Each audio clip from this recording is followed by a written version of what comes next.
God, I was buying the centre. Underneath them, I love it. But of course, it's making the centre for a while. Case of teamwork.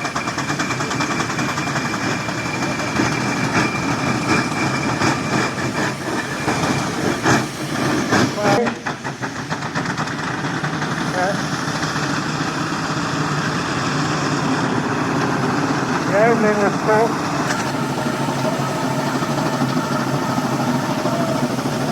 by a lot of the early owners, and one or two charitable scrapmen, Edwards at Swindon.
Thank you so much for coming to Appleford 75. This is a celebration of it being 75 years since the first ever traction engine race, which was held here in Appleford. The race was between my father, Arthur Napper, and my godfather, Miles Chetwynd-Stapylton. The prize was a firkin of ale, which my father won. Looking round us today at all the engines that have made the effort to be here, I would like to say a big thank you to them, and to the organisers of this event who have worked so hard.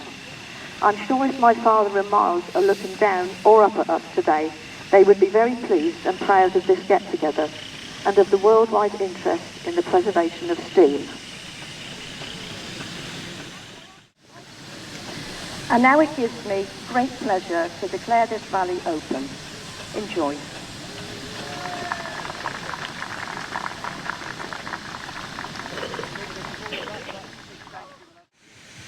Are we ready, men?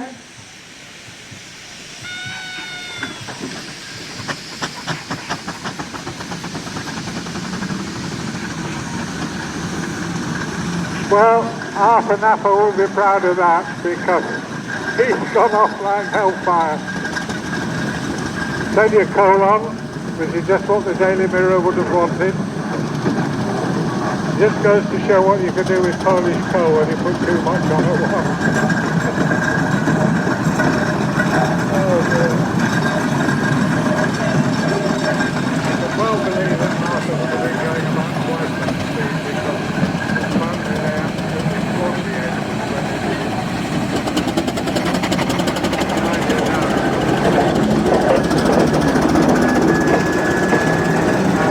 I'm just hoping I can have a commentary box left for the rest of the weekend. This is getting mildly concerning because he's coming straight towards me.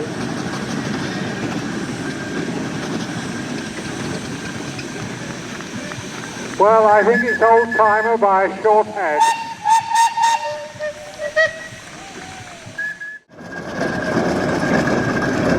Now the Wallace got a good start there, but the march is winding it in quietly. So this is what started the whole thing off, 1950. Now I was explaining about Eileen. As I say, when he was coming through Henley, he had a motorbike on the trailer, and an eagle-eyed policeman spotted his motorbike and said, "That's not agricultural." So we're using the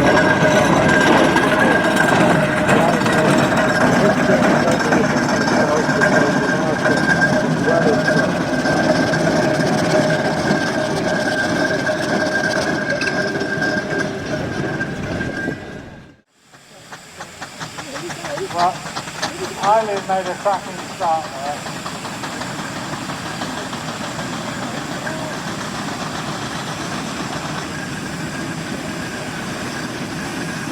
Of course, we're not racing for real, you know. Jeff Shackle always drives off like that.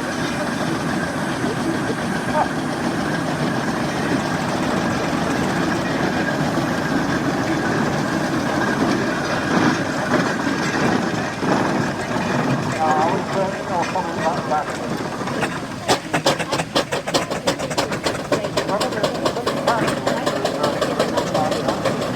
Not always you long old time, but it's not hard when you start to go backwards. All the water flows comes to the boiler. It's like when you sit down to the bar. And then it sucks it up into the cylinder and the engine primes. If we're downwind of the engine, you'll find yourself covered with little black spots. Anyway, the marshal's home comfortably first, so Ben is keeping history alive. Jeff coming nicely back, and then Eileen. One of the downsides of driving a big showman's engine is you can't see in front of you very well. So it's a classic case of teamwork.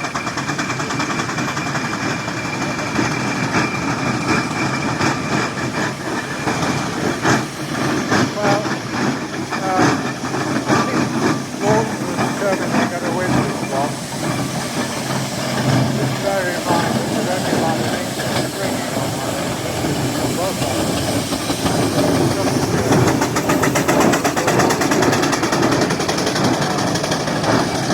Not proven, but that's modern farming. You can't have a lot of farm on the spring for the simple reason that if you did, when it bounced, it would come out a mess and you'd lose your drive. Right, well I think King George is... We're away.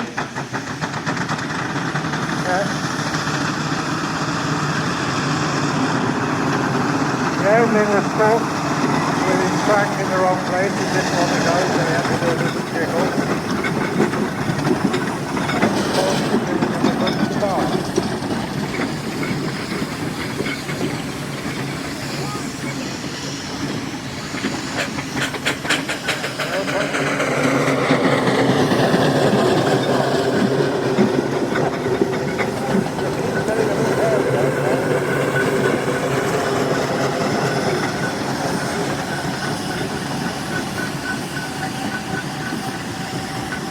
Right, well as predicted, the two burrows are coming back easily the fastest,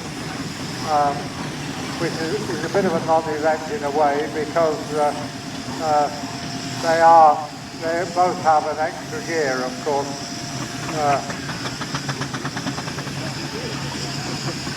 Now you see a nice turn of speed there. Well, the little Wallace is away again for his second run.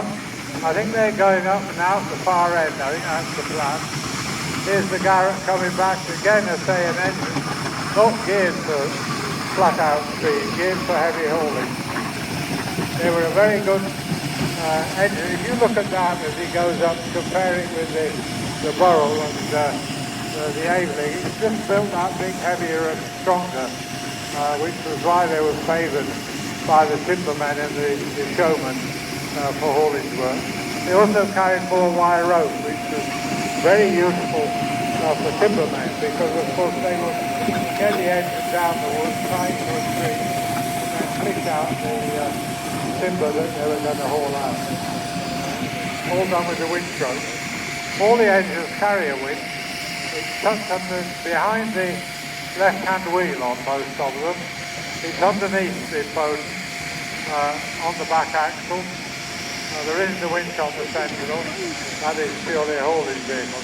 Well, the phone looks as though he's going to take on the Sentinel DG. It'll be interesting to see because the phone will be quick off the mark. The Sentinel, the first 4 or 5 miles with that wagon struggled. It doesn't have superheated. For the first 4 or 5 miles, it was superheated. Right, they're away.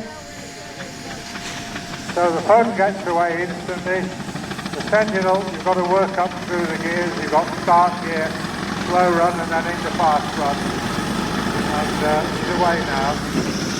Very sensible burst from the phone. Both goes round much faster. All the bearings on the track.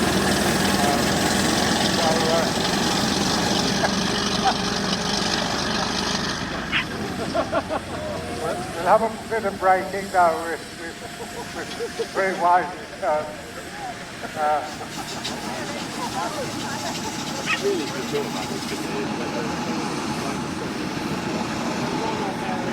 Of course, the beauty of any steam engine, including the wagon, is they go damn nearly as fast backwards as forwards. Sentinel actually doesn't go as fast in reverse. That is a very different style of engine. The engine is operated by poppet valves, which is a bit similar to a car, if you like. And you have a camshaft, slide that down, depending on the line you want to go.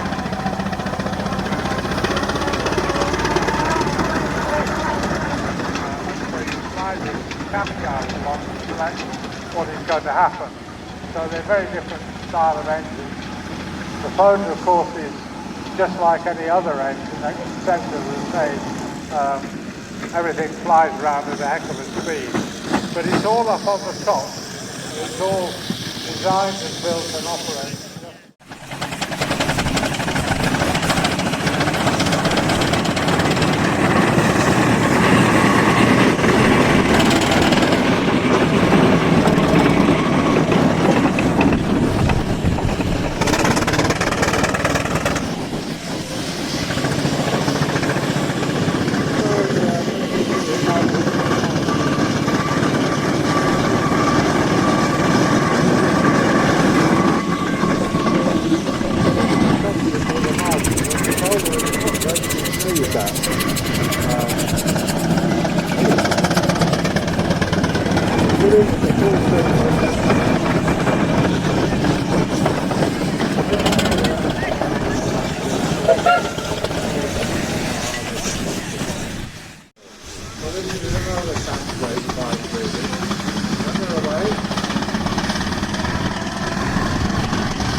But of course, it's making something more wide.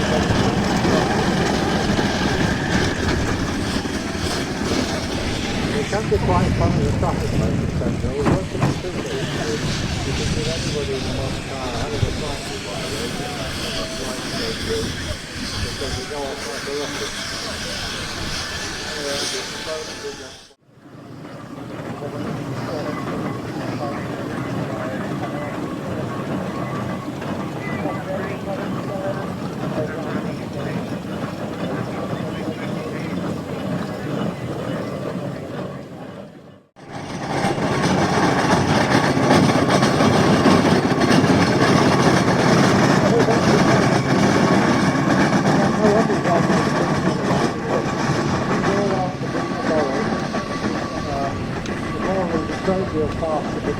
But of course, they've got to control that in this race.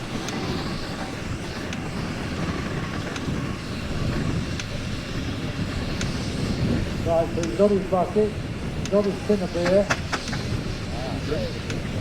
Oh, let him shook them up before he put them in the bucket.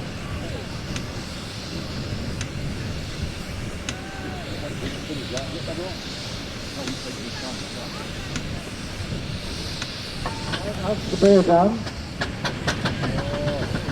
So back on the marshal quick. The other way.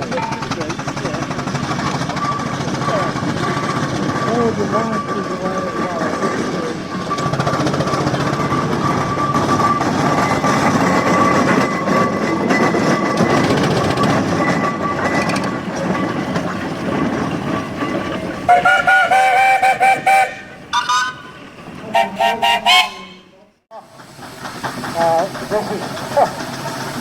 I think this is a bit of a no contest really, because Margaret, the old Ploughing engine, taken on a road load, so oh no, we're giving it a bit of a start. He's going straight up.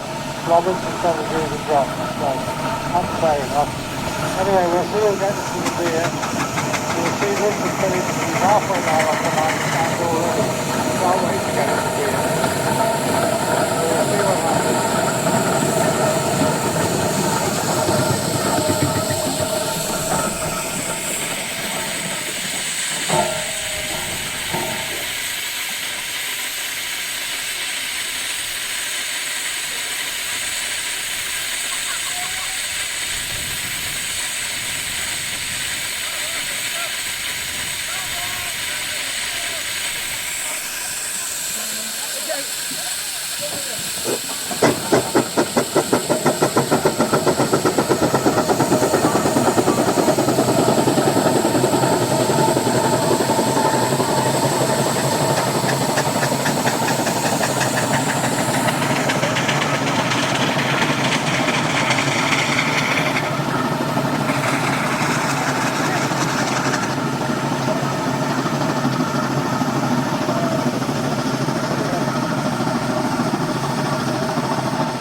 Well, I would say that was as near a dead heat as ever could be. I'm glad that Andrew was driving his own engine here on. Well, this apparently is the best of the winners, I understand.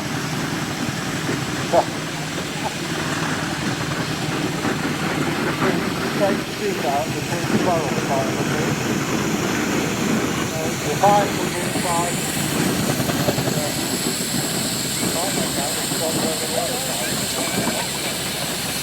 No worries. That's there. We'll be back very shortly. So this is the winner of the week.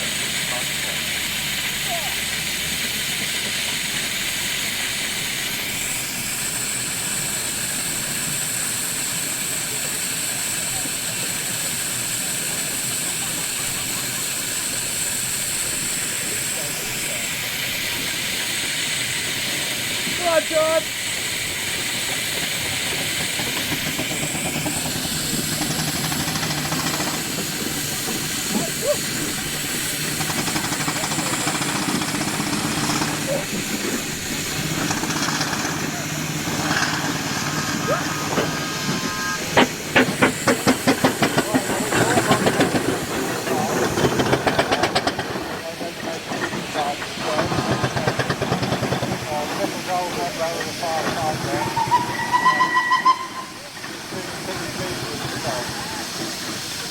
So there we are, that's the traditional old rally engine racing, and our thanks to the engine owner who agreed to take part.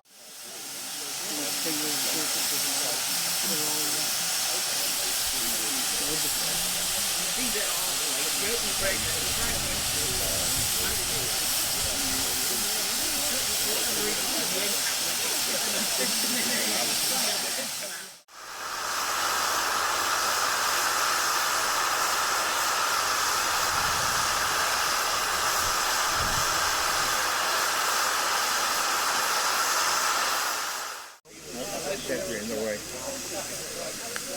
Well, you can see the tail just flat like that.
of the line, the better you'll do. Well, it's going a little bit wide with old timer. I can't see.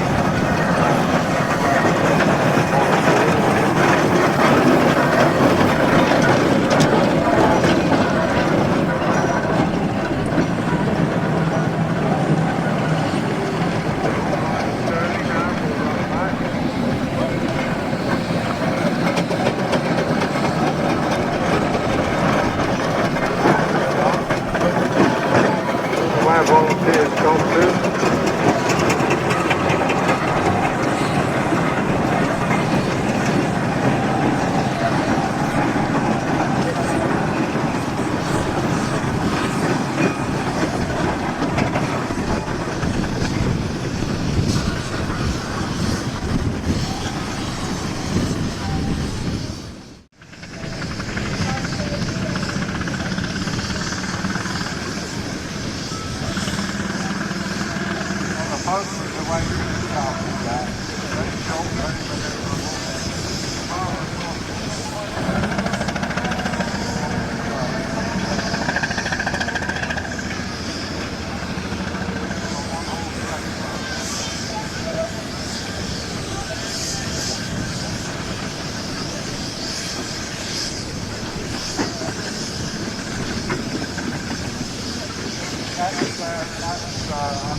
Ready? Start the track and go away.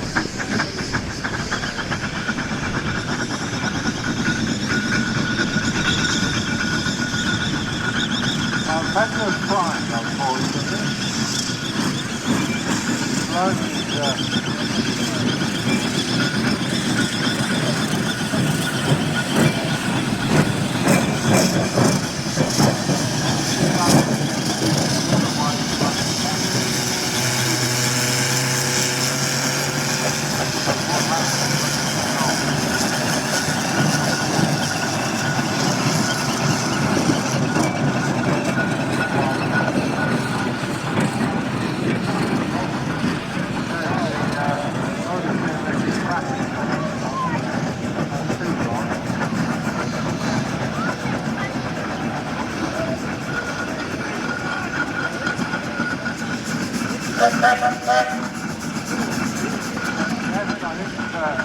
Well, bonus here was first back. I don't know whether they qualified on the plan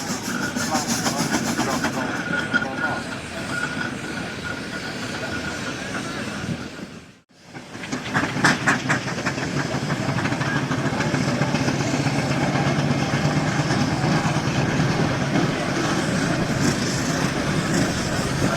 Just watch the steer's arm on this farmer as he goes up the hill. Well, both.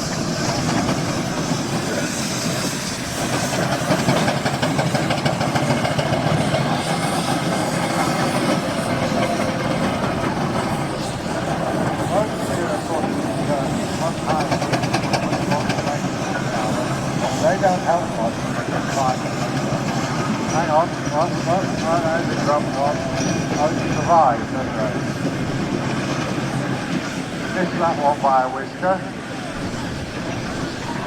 Oh, that's another drum gone. I can see one of both the seats is looking a bit second hand as well.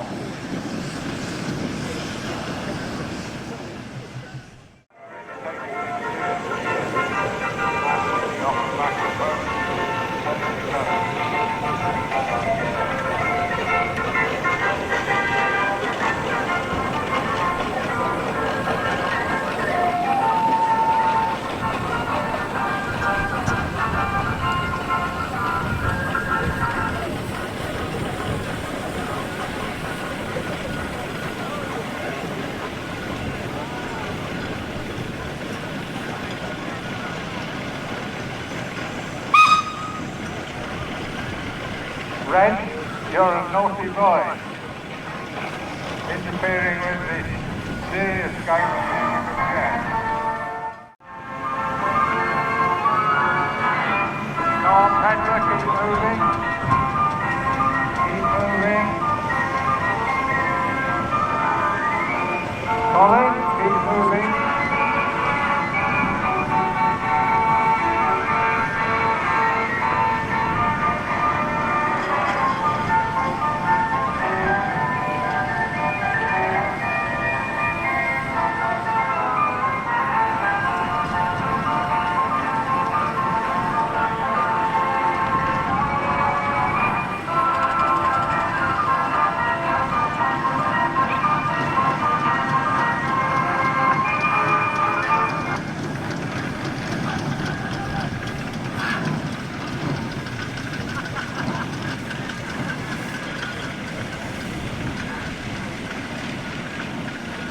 There we are, another one out. So that's another drop gone, another engine.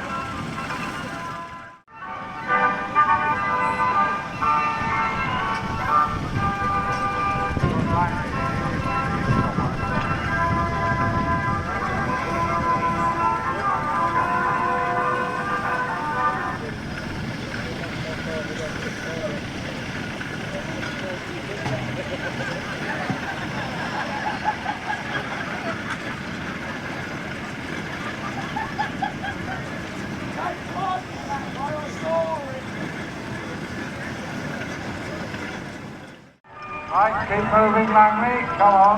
Want to see the flywheel going round.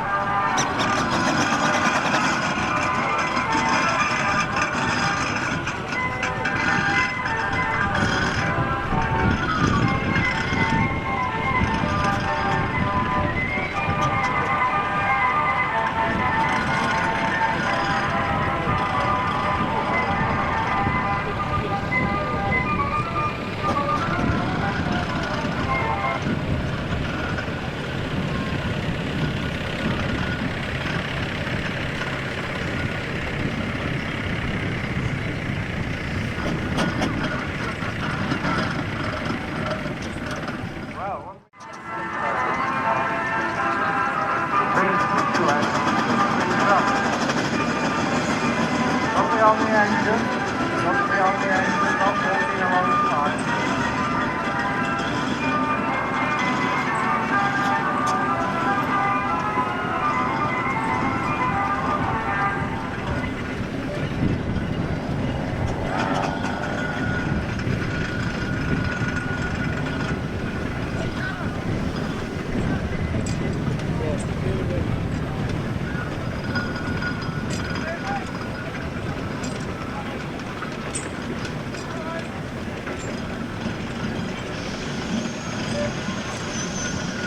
Would I be right in thinking that a mysterious section of drama for you, Danny?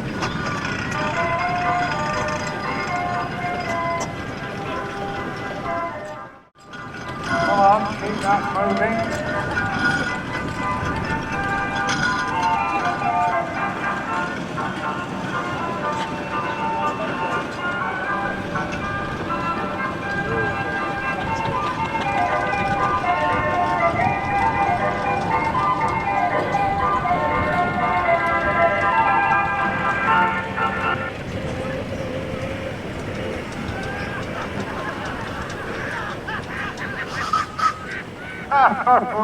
I knew that was going to happen in the end.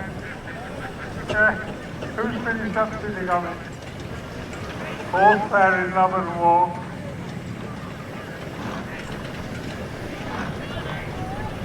Unfortunately, the engine was in the way, so I could just see bodies spilling on the ground. Anyway, well done to everybody. So that used to get very serious. Play a bit awkward. Little bit more load coming on. The windstroke's up in the air. At this point, if you put some coal on the shovel, Margaret will help herself.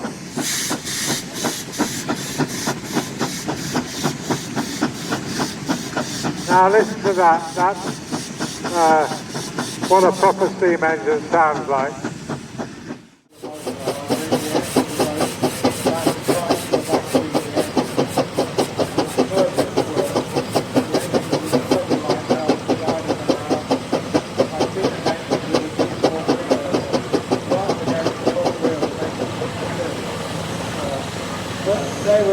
They were used to do a job. It wasn't the case of such a thing as used. They were, and they were important to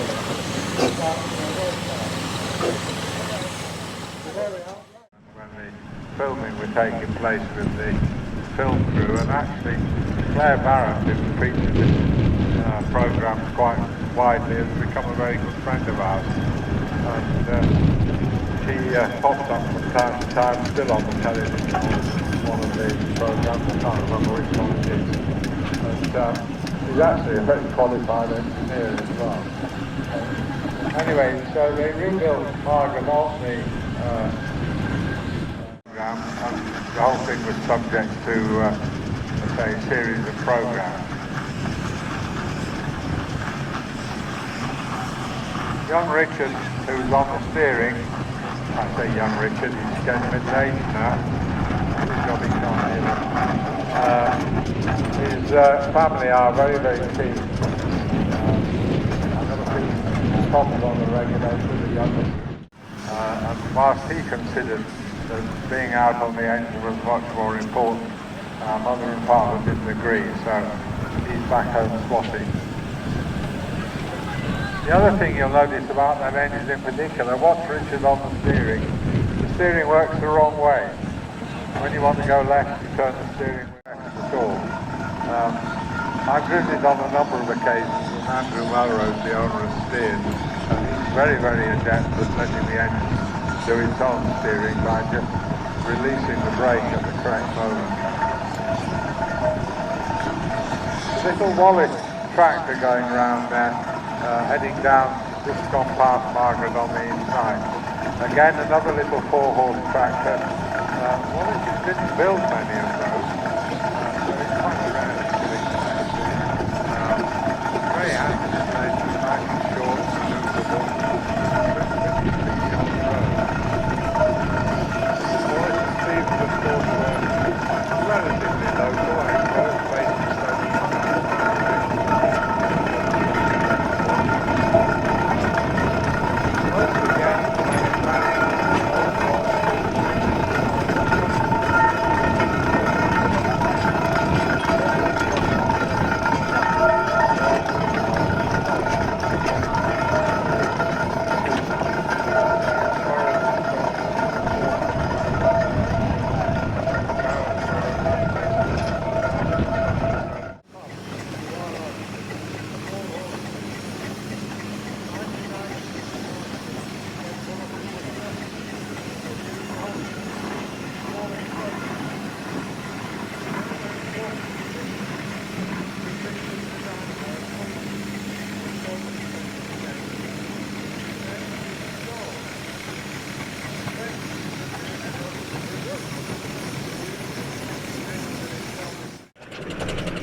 a great privilege to drive that engine. It's not something you'd get the chance to do very often.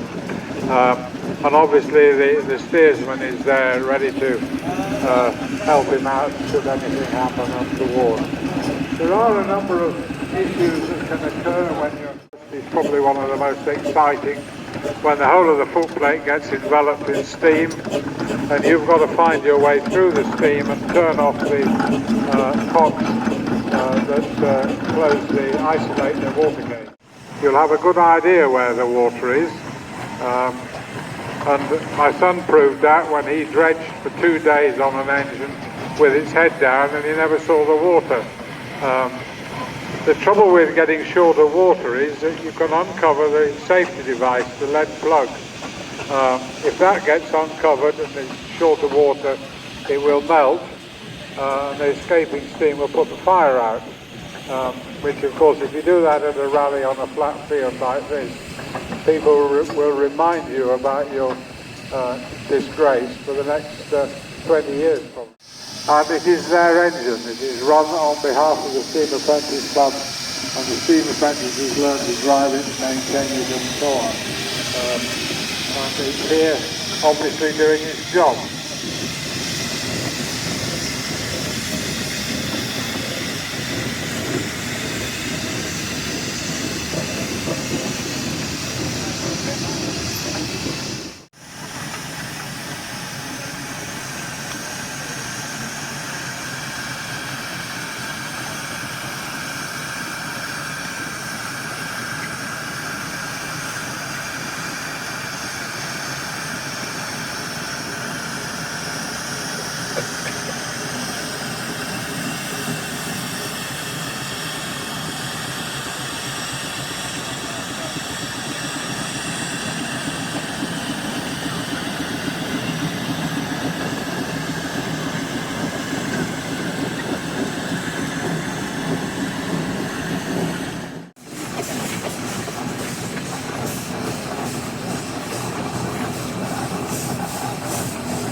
those days it was a flat out race.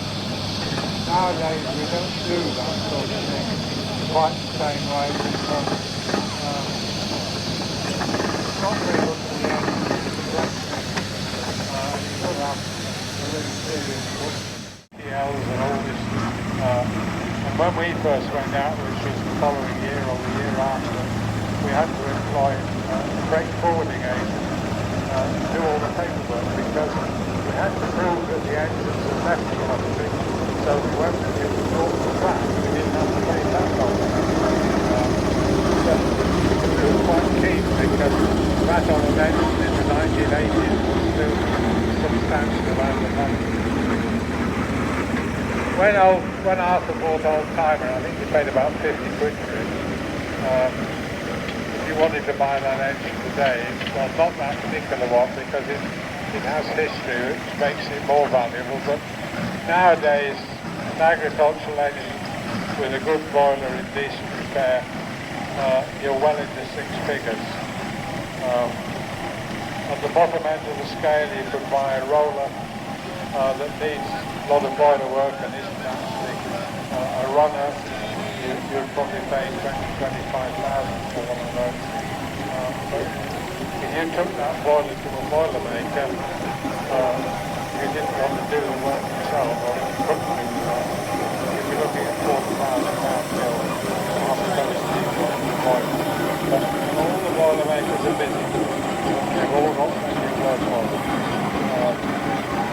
when you think most Boilermakers are employing people, paying PAYE, paying tax, all the rest of it, the hobby is actually making a significant contribution to the economy.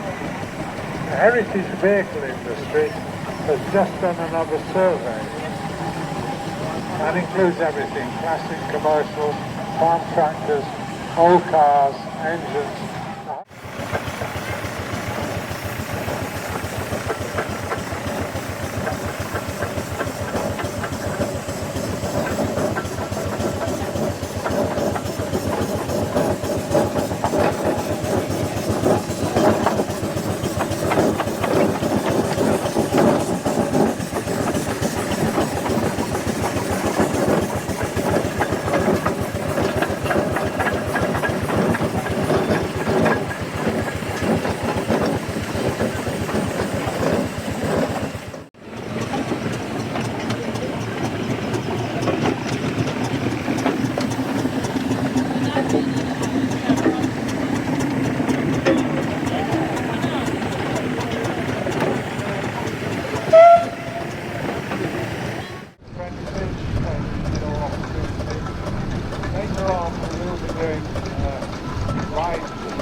Right, well now this should be a bit more of a needle match probably, depending on how much they want to get boxed about on the engine. But these are probably, the little barrels are certainly pretty fast, the post is pretty quick, the Ailing is geared more for haulage work than high-speed travel. The Garrett can be a bit of an unknown quantity. They won't want to be put in the shade. Then they developed the S-type, and we've got an S out here, the S6, Richard Hazel.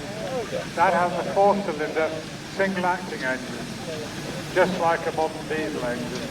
And in fact, when Sentinels went from steam to diesel, they used exactly the same basic block. And then this one was ready to come back again. So they would progress, moving forward. Either with the instrument. Right, so we're ready to pull. George is getting it going. Right, he's got the line.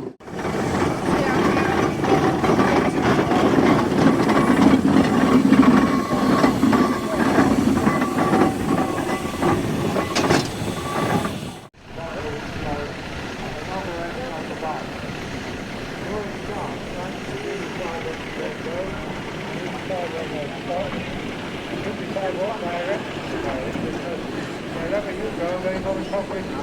Yeah, you hang up. So you come up and go around the line. Turn it right.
typically that's the one brakes on the load, so the engine is over stock quickly. And within a year, we started to sell. So that was the last time the steam engine company was earning money, if you like. Sentinel Morris is sending their fortunes to the London Black and all the more. And of course, they're continuing to driving on the road jobs. And another fun. One major prize.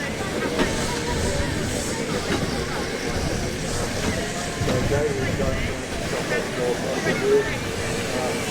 Over here we've got all the handles, of course. I can see now Montague taking hands with him, and then David walks away with the truck. With the original owner. I love the little story, really. It's quite an old engine, 1897. Fowler's didn't change the design very much over the years, and so we've got A4s, A8s, A9 here, Fowler Agricultural, and they all look very similar at the end of the day. Now this is a fairly unusual machine coming round. The Tasker chain drive tractor. Most of the engines are, of course, gear driven, powered gears, all the way down to the successional start, usually 3 or 4 gears, translating the motion from 250 to 300 revs a minute down. It's hard to believe that that engine was totally burnt out in their ownership. They had a disastrous fire in their workshop. The whole place was completely gutted. And that engine was stood in the middle of it. And the boys just said to the fire brigade, keep pouring water on the engine, keep the engine cool. It burnt the tyres, it burnt the canopy, it melted all the copper out of the dynamo, anything that could melt or burn wet. But the rusting remains of the engine stayed. They set to and rebuilt the engine, and I remember it appearing exhausted just in its very basic form with the wheels and the motion put back together. It wasn't really painted on that stage, certainly not but it was there in the design.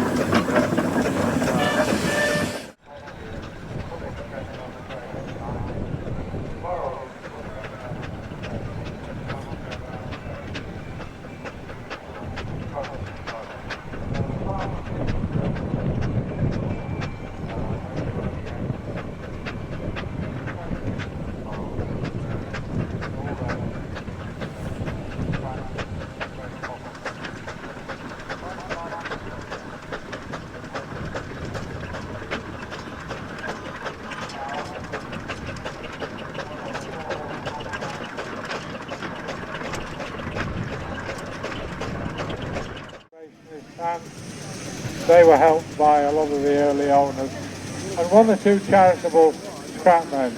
Edwards at Swindon, for example, put a lot of engines in their old gravel pits at Fairford. They remained there, people robbed bits off them and so on, but the bulk of them was there to form the start of a preservation project, and they've all gone and they've all been restored over the years. I'm sure we've got 1 or 2 Fairford engines here actually. Anyway, as I say, we've got such a wonderful selection of miniatures here. Another photo coming round. Now, as I say, the early photos, indeed some of the later ones, remained on solid wheels, particularly ones that worked in quarries, because it was brutal treatment for pneumatic tyres going in quarries in the early days. Early pneumatic tyres were A, very expensive, and B, this whole job off in the 1950s. Eric Cornwall, about Dallas, who came bought Noreen, who was a sister-agent in Margaret. It's taken the people saying on the pair an hour. They're similar, and they make a pair because one's left and one's right. And Noreen was actually 2 years younger than Margaret, and came out on a different pair. Margaret was new to a film called Angrove and Burrows, and they were brought out by Beatty Brothers at Remston. And the plate on the side of Margaret says Beatty Brothers, number... Powerful enough to pick up the whole outfit, throw it out of the way if they had a serious breakdown of some sort. But they've done their homework, they've done their maintenance, and the whole thing works absolutely. Great to see. Turned a lot of heads. You can imagine the smoke coming out of a nightclub in southern London somewhere about 2 o'clock in the morning. And this one on the conduit shaft. Three everyone, 10 times 2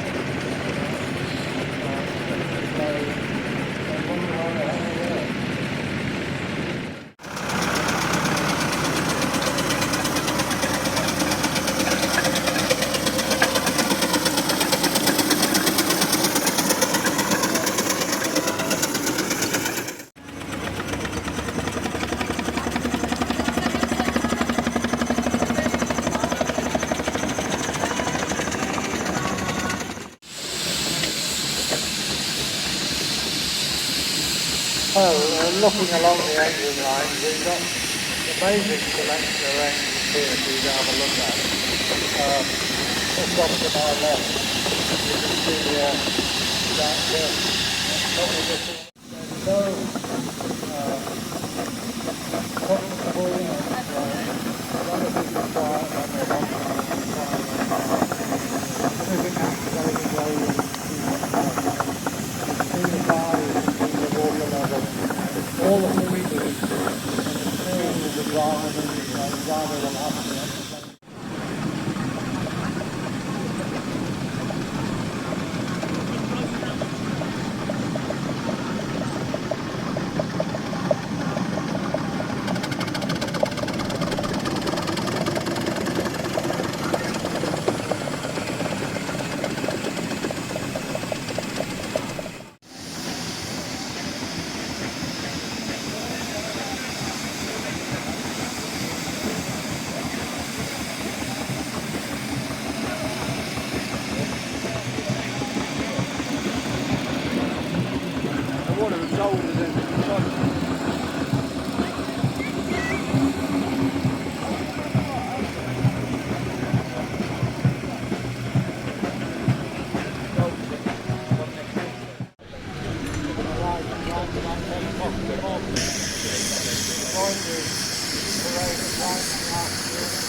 eventually, when they were all old enough, they're said to be some little lads, as we call them. It's only called little lads, the third lad in the family. And ordinary then you're going to get a down today, you're going to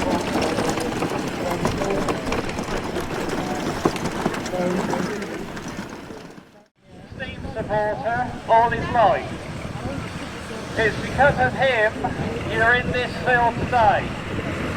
I'd like all the engines, if possible, to give a whistle salute to Clive. 5, 4, 3, 2, 1, let it go!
Clive and Alison, as a movement, we salute you.